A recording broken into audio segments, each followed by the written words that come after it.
For me, Assassin's Creed is essentially a long, epic story of a guy in the prison going in a machine called the Animus, and he's going to relive the life of his ancestors.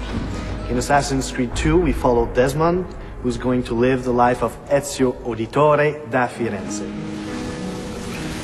The meaning of Ezio's name, in following with the tradition established by the first Assassin's Creed, is that Ezio means eagle. Eagle, or the flying one. Its origins come from Greece.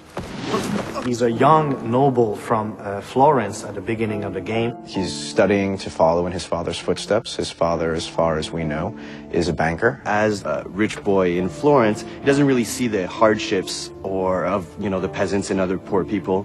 And it doesn't really affect him either. He's more of a carefree guy. He does what he has to do. He's got lots of money. He's got lots of friends. And in regards to the women, he's very charming. He always says the right thing to surprise them, to stand out of the crowd. And that's why they have a really hard time resisting to his charms. Ezio is a typical Italian nobleman in many ways. He's a fiery, violent, proud personality. He's terribly proud of his family. He deals with noble people and with peasants in a very polite and courteous way, even if he's about to stick a hidden blade in your skull, right? He has a very strange talent that his father is aware of, which is the eagle vision from the first game. Nobody really knows how come he has that, but we sort of find out in the game.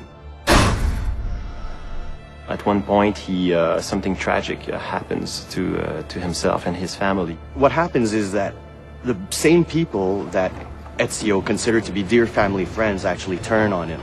People that are very close to him are taken from him, and becoming an assassin and acquiring the skills will give him the abilities necessary to exact revenge.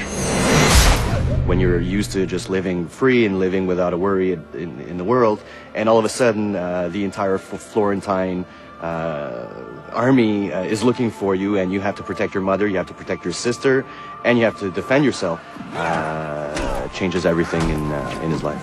So going from this life of la dolce vita, in Italy, it will have to become this guy who needs to kill in order to survive.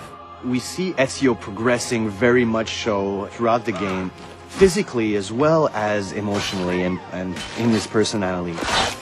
As a player, you will go just like the main character, and the same will be at first just like you and I, and then will become this badass main character. Before, he just wants vengeance, but later on he wants justice.